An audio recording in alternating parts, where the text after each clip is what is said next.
أعوذ بالله من الشيطان الرجيم. بسم الله الرحمن الرحيم.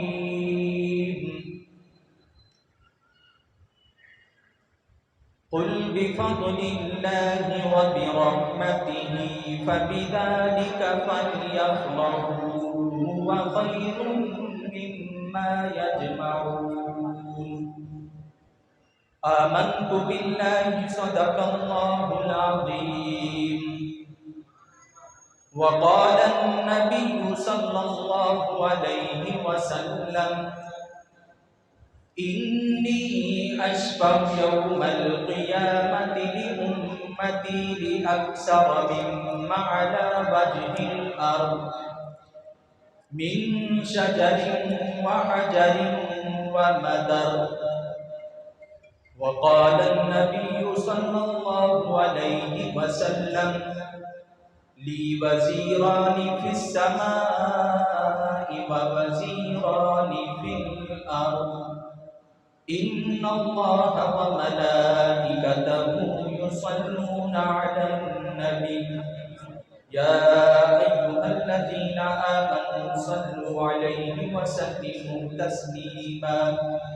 اللهم صل على سيدنا ومولانا محمد وبارك وسلم صلاة وسلاما عليك يا سيدي يا رسول الله. میں ایک اور جگہ سے بیان کر کے یہاں آیا ہوں. 10 منٹ بھی نہیں ہوئے میں وہاں سے 1 گھنٹہ بیان کیا. اب یہاں آیا ہوں.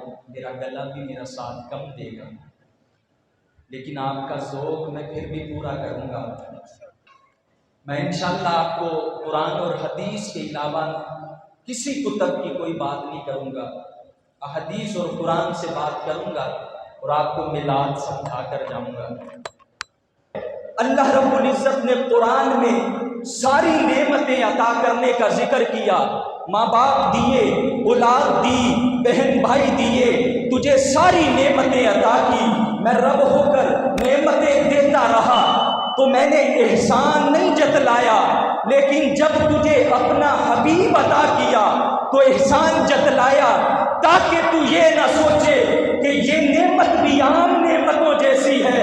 یہ نہ سوچنا کوئی بدبخت 15 صدیوں کے بعد آنے والا یہ نہ سوچے کہ وہ نعمتیں دے کر رب نے احسان نہیں جتلایا. نعمتیں مصطفیٰ دے کر احسان جتلا کر بتایا کہ وہ سب کچھ دے کر بھی مجھ رب کی نظر میں کچھ نہیں ہے، مصطفیٰ دے کر ہی سب کچھ ہے. یہی سب کچھ ہے.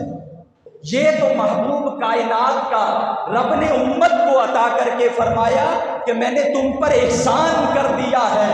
یہ محبوب کے صدقے ہی میں نے سب کچھ بنایا اور ختم کر دیا. فرمایا کہ لولا محمد لما خلقت آدم، اے آدم تجھے بھی پیدا نہ کرتا اپنے حبیب کو نہ بنا. اسی کے صدقے میں سب کچھ عطا کر دیا، سب کچھ بیان ہے. قرآن میں آیا کہ قل بفضل اللہ وبرحمتہ فبذلک فلیفرحوا. اے حبیب اپنے غلاموں سے فرمائیے کہ جب اللہ کی طرف سے فضل اور رحمت ملے تو خوشی منایا کرو. اس آیت میں شرط بھی ہے، شرط پر بھی غور کریں. فرمایا کہ فضل اور رحمت جسے ملے وہ خوشی منائے، جس پر فضل اور رحمت نہ ہو وہ خوشی نہ منائے. آج فضل اور رحمت جس پر ہے وہ خوشیاں منا رہے ہیں، اور جس پر فضل اور رحمت نہیں اس نے اس وقت بھی خوشی نہیں منائی اور آج بھی نہیں منائی. میری اور آپ کی کیا حیثیت اور طاقت ہے. رب نے قرآن میں اس کا ذکر کیا جس کے پاس 17,000 برس کا طواف تھا بیت المعمور کا، 6 کروڑ برس کے سجدے تھے روح زمین پر. اس کے سجدوں کو بچھایا جاتا تو اس کے سجدے بچھ جاتے. اس کا ذکر کر کے فرمایا کہ میرے آدم کو سجدہ کر تعظیم کا. اس نے انکار کیا. 17,000 سال کا طواف، 8 لاکھ برس کے سجدے. رب نے فرمایا کہ فاخرج منہا فإنک رجیم، کا رجیم، دفع ہو جا، قیامت تک کے لیے مردود ٹھہر گیا. یہ کس کی بات ہے؟ حضرت آدم کی۔ تو میرا نبی تو تمام نبیوں کا سردار ہے، تمام نبیوں کا سردار ہے، وہاں پر صرف حضرت آدم کی بات تھی، اور یہ بتا دیا رب نے، فرمایا کہ ادب کے اندر جتنی بھی تیرے پاس عبادتیں ہوں، جتنے بھی روزے ہوں، 40 دن کے چلے ہوں، تیرے پاس ہر طاقت ہو، جو میرے نبی کا ادب نہیں کرتا اس کی ہر چیز اس کے منہ میں مار دی جاتی۔ یہی تو وہ ذکر ہے، کیونکہ آپ نے قرآن کی آیت سنی ہوگی، یا ایھا الذین آمنوا اتقوا اللہ حق تقاتہ ولا تموتن الا وانتم مسلمون، یہ نکاح میں بھی پڑھی جاتی ہے۔ جب اس کو یہ آیت نازل ہوئی تو صحابہ کرام رو رو کر بے ہوش ہو گئے، عرض کرنے لگے، یا رسول اللہ، یہ رب کا وہ حکم آ گیا جو ناممکن ہے، یہ تو ممکن ہی نہیں کہ رب سے اس طرح ڈرا جائے جس طرح ڈرنے کا حق ہے۔ آیت میں فرمایا کہ ایمان والو اللہ سے ڈرو اس طرح کہ جس طرح اس سے ڈرنے کا حق ہے۔ صحابہ کرام نے کہا اس کا حق تو ادا ہی نہیں ہو سکتا، رب سے ایسے ڈرنا تو ناممکن ہے۔ بے ہوش ہو گئے رو رو کے۔ آسمانوں پر رب نظارہ فرما رہا ہے، دیکھا کہ میرے یار کے غلام تو پریشان ہو گئے، اے جبریل مدینے کی گلیوں کا ایک اور چکر لگا۔ بھیجا جبریل کو، دوسری آیت لے کر نازل ہوئے، فرمایا کہ فاتقوا اللہ ما استطعتم، اے میرے یار کے غلاموں جتنا تمہاری طاقت میں ہے اتنا رب سے ڈرو، تمہارا رب لکھنے کا تم نے حق ادا کر دیا۔ یہ تو رب کے حبیب کے غلام پریشان ہوں تو رب قرآن کی آیتیں نازل فرما۔ تو آج میں نے پہلے عرض کی کہ آج ہم ذکر رسول کی 15 صدیوں پر محفل سجا کے بیٹھے، اس مجلس کا عالم کیا ہوگا جہاں پر خود ذات رسول ہوگی، اس ذکر کی مجلس 15 صدیوں پر کھڑا مسلمان ذکر کی مجلس سجائے تو اسے وہ جگہ جنت کا باغ بن جاتی ہے۔ آج بھی یہ حدیث کوئی منسوخ نہیں ہو گئی، یہ قیامت تک کے لیے ہے۔ تو حضور نے پھر فرمایا کہ انی اشفع یوم القیامت لامتی لاکثر مما علی وجہ الارض، اے میرا کلمہ پڑھنے والوں، مجھ سے محبت کا تعلق رکھنے والوں، مجھ پر اپنی جانوں کا نذرانہ پیش کرنے والوں، مجھ سے عقیدت رکھنے والوں، قیامت کے دن تم دیکھو گے جس زمین پر تم رہ کر آئے ہو اس زمین پر اتنے درخت موجود نہیں، اتنے پتھر موجود نہیں، اتنے مٹی کے ٹیلے موجود نہیں جتنے جہنمی میری شفاعت پر جنتی بن جائیں۔ ہم شفاعت کا ہی تو حق چاہتے ہیں، لیکن اس تعلق کو مضبوط کرنا ہماری ذمہ داری ہے۔ آپ سب سے میں ایک سوال کروں کہ حضور جب اس دنیا میں تشریف لائے سب سے پہلا عمل کیا کیا؟ میں مفتی اکمل صاحب کا شاگرد ہوں، میں سخت باتیں بھی کرتا ہوں، وہ نماز کے متعلق، ہمارے معاشرے کے متعلق، وہ بھی ضروری ہے قبلہ آخر میں۔ تو ہمیں چاہیے یہ، اب یہ مجھے بتائیں حضور جب اس دنیا میں تشریف لائے تو سب سے پہلا عمل کیا کیا؟ علماء کرام سے پوچھیں، وہ بتائیں گے کہ حضور نے سب سے پہلا عمل سجدہ کیا اپنے رب کو۔ ہم معراج بھی مناتے ہیں، ہم میلاد بھی مناتے ہیں، ہم معراج بھی مناتے ہیں جس پر نماز تحفے میں ملی، ہم میلاد بھی مناتے ہیں جس پر حضور ملے، سب کچھ منانے کے بعد ہم نماز پھر بھی نہیں پڑھتے۔ ہمارے لیے لمحہ فکریہ ہے، حضور نے 63 سالہ ظاہری حیات مبارکہ کا ہمارے سامنے نقشہ رکھا، فرمایا کہ میرے امتی، میں طائف میں پتھر کھاتا رہا، میں غزوہ احد اور غزوہ حنین اور غزوہ بدر میں جاتا رہا، تکلیفیں اور مشقتیں اٹھاتا رہا، میں سردیوں کی لمبی لمبی راتیں ساری رات اپنے رب کی بارگاہ میں قیام کرتا، صبح جب کچھ مانگنے کا وقت آتا میں اپنی ذات کو ہٹاتا، امتی تیری بخشش مانگتا، تو نے 15 صدیوں پر کیا کیا میرے؟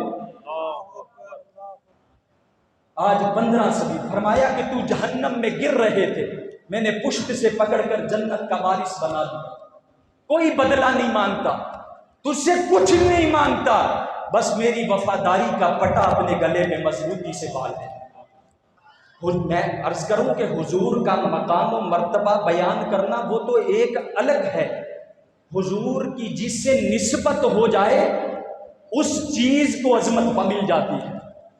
آسمانی کتابیں ہیں 4، توراۃ، زبور، انجیل، قرآن مجید، سب اس پر متفق ہیں کہ سب سے افضل کون سی ہے؟ قرآن پاک مجھے بتائیں کہ یہ رب کا کلام ہے، کلام متکلم کی صفت ہے،